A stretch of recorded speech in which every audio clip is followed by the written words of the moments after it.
Hey, what's going on, everyone? It's Kyle Henderson of BamaInsider.com. January 29th. Thanks for joining us. Coming to you from beautiful Tuscaloosa, Alabama. Hopefully you caught my article yesterday on BamaInsider.com talking about the new coaches joining Alabama's coaching staff. 7 out, 7 in. Wanted to go over those coaches position by position. Do that right now on BamaInsider.com. Follow us on BamaInsider.com, at BamaInsider on Twitter, Instagram, Facebook, all the same. Steve Sarkisian, projected as the offensive coordinator, and we'll start there first. The backstory: Sarkisian coached with the Oakland Raiders as a quarterbacks coach back in 2004, then coached the quarterbacks at USC. He was a head coach at USC from 2014 to 2015. Then he was hired at Alabama as an offensive analyst in 2016. Became the offensive coordinator for one game after Lane Kiffin was fired. That game was actually the national championship game, 2017, which Alabama lost 35-31 to Clemson. From there, Sarkisian quickly took an offensive coordinator position with the Atlanta Falcons from 2017 to 2018 before being hired back at Alabama. Where Steve Sarkisian could excel at Alabama, at least in my opinion, obviously, he's got to continue to develop the quarterback, Tua Tagovailoa, All-American quarterback returning for his junior season. And it's quite interesting because Tua will have now 3 quarterbacks coach in as many seasons. Really shouldn't affect him too much, but you got to continue to develop a player with the caliber that Tua has.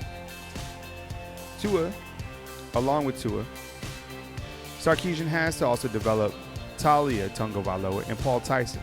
Think about working with those young minds into the quarterback room, right? 2 guys that are destined for success. Got to develop those guys. And you can't forget about Mac Jones, right? Who's also in the quarterback room.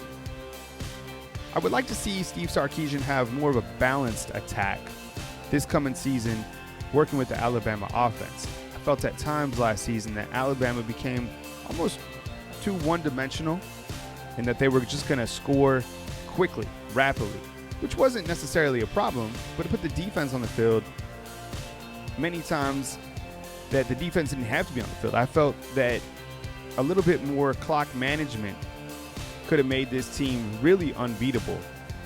And you got to find ways to distribute the football to Najee Harris and Brian Robinson.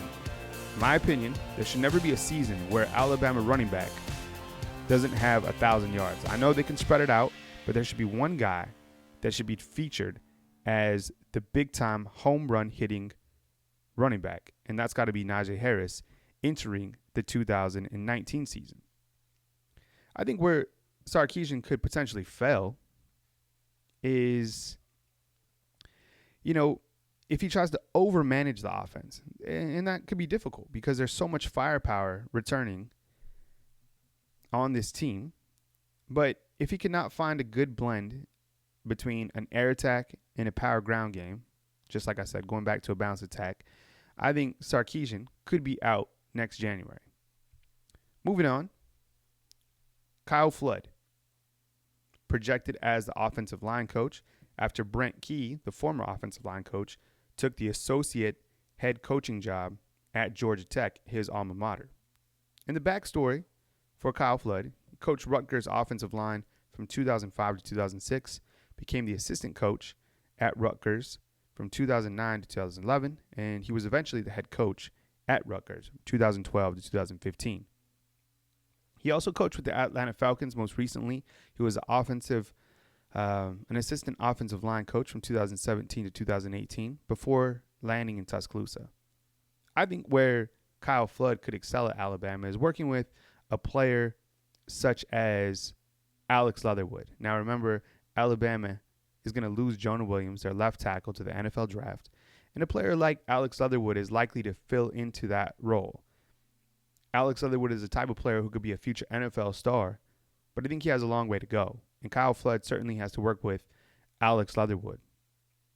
He also, and I'm talking about Kyle Flood, has an opportunity to work with a 2-year center at Alabama, which hasn't happened in a few seasons now. You had Bradley Bozeman, who was The center for Alabama for many seasons. And then you had Ross Pierschbacher. So 2 years in a row, they've had a different center. You could have Chris Owens and Emil Igor, who are going to battle for that starting center position. And how Kyle Flood develops both of those centers will be vital to the offensive line for the next several years. I'd also like to see Kyle Flood work with outside tackles, Tommy Brown, Amari Kite, and Evan Neal. Those guys are all in waiting. And if you fail to develop those guys right off the bat, it will be instrumental for Alabama because you need those reliable bookends for the offensive line moving forward. So you got to develop Tommy Brown, Amari Kite, and Evan Neal soon. Get their feet wet, maybe even this year. And it'll be instrumental for Alabama's offensive line. Moving on, talking about Sal Sunseri next. He's a projected outside linebackers coach. And the backstory for Sunseri's got a ton of experience. He actually coached at Alabama under Nick Saban from 2009 to 2011. He was an assistant coach and a linebackers coach. And most recently, Sunseri was a defensive line coach at Florida in 2018.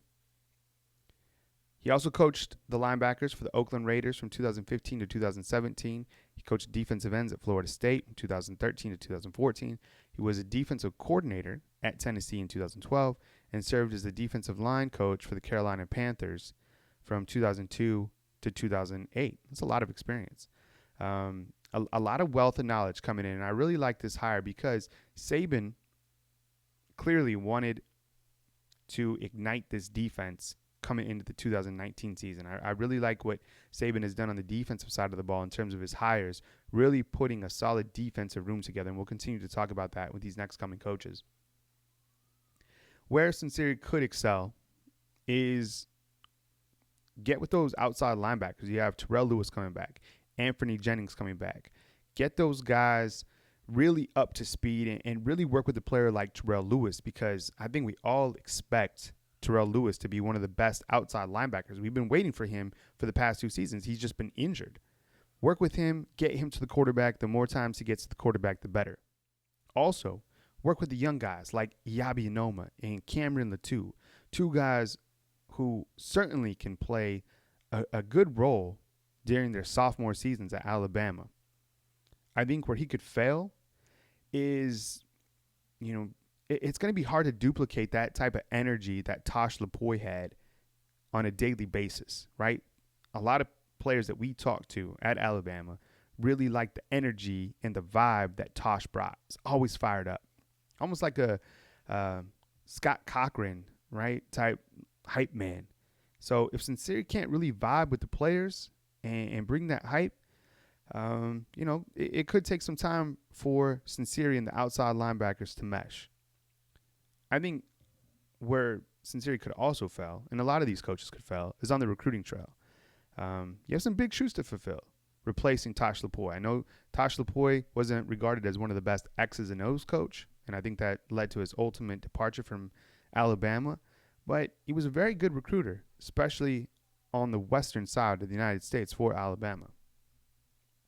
We're talking about Charles Kelly next, who's projected as a secondary coach. The backstory, Kelly joins Alabama coming from Tennessee, where he coached the safeties and the special teams during the 2018 season. Before being in Knoxville, Tennessee, Kelly was a defensive coordinator at Florida State from 2014 to 2017. During his extensive coaching career, Kelly has coached the secondary at Jacksonville State, Nicholls State, and at Georgia Tech. And what's really impressive about Kelly's resume when you look at it is the fact that he has coached 9 first-round draft picks. Where Kelly could excel, you're walking into a room where you lose a big-time player like Deontay Thompson. So you got to really figure out who's going to replace him at that safety position.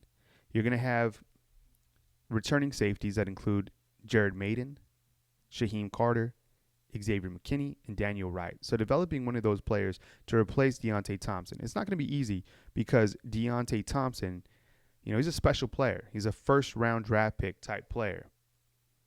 I think where he could fail is, again, going back to the recruiting. Because as the defensive secondary group gets older, you're going to have to bring in some high-caliber talent. And while Kelly has proven to get players ready for the NFL, I would like to see what he can do on the recruiting trail.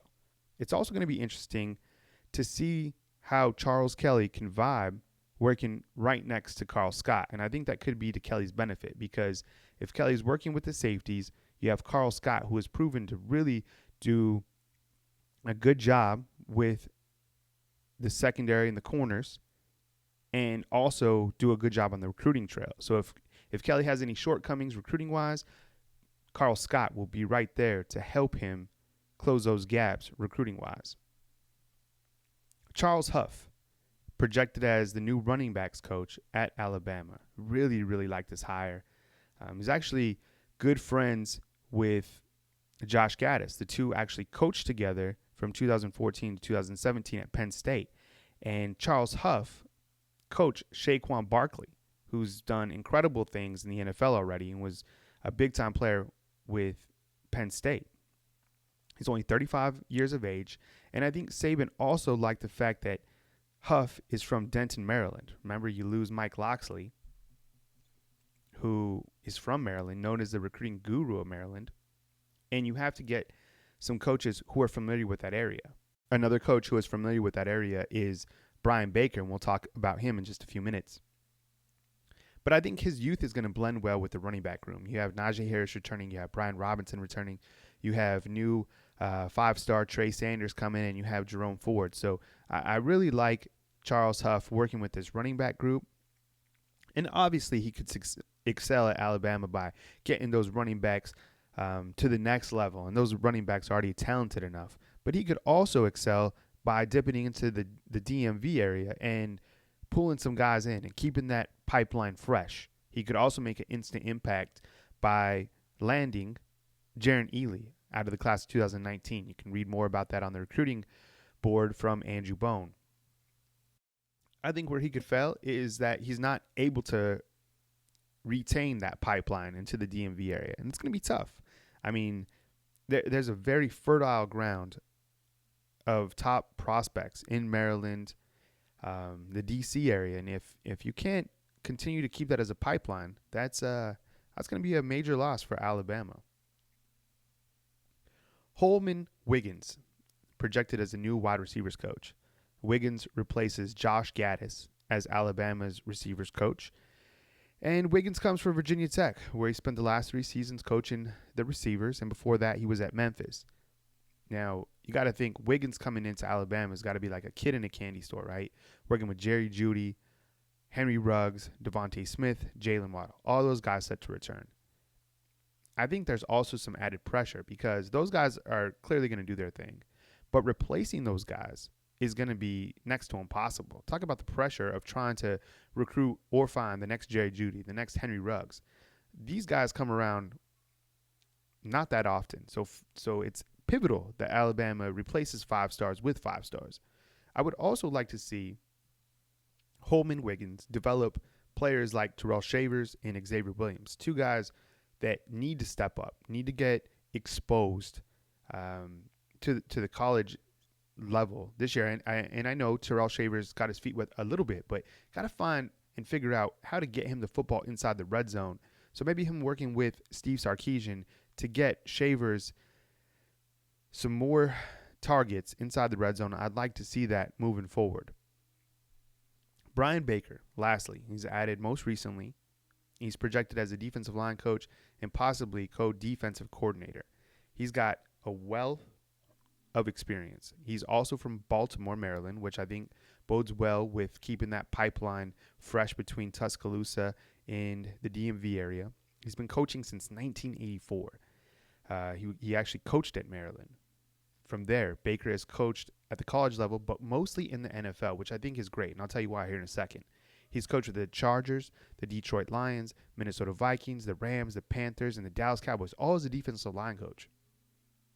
Most recently, he coached at Mississippi State since 2016 And as you know, this past season, the Bulldogs defense was incredible. In fact, they led the nation in sacks with 39 and were the number one defense overall in college football. I think where Baker could really excel is coming into Tuscaloosa and lighting a fire under a player like Raekwon Davis. I think we all know that Davis didn't hit his potential, even close to his potential, during the 2018 season. So coming in and working with a player of that caliber could be instrumental, because Raekwon Davis could be the most imposing defensive lineman in college football during the 2019 season.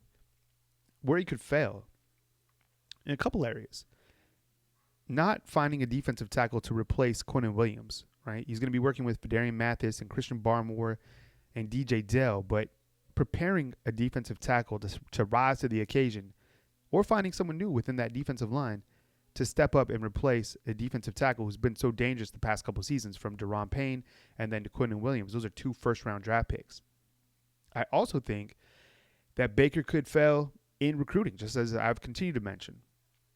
A lot of these former NFL assistants, when they transition to the college level, have a tough time with the off-season recruiting grind. They go from working with grown men to now working with 17, 16-year-old kids and trying to recruit them. And, not all coaches who have been in the league at the highest level like that part of the college coaching deal. And, we've seen it happen before.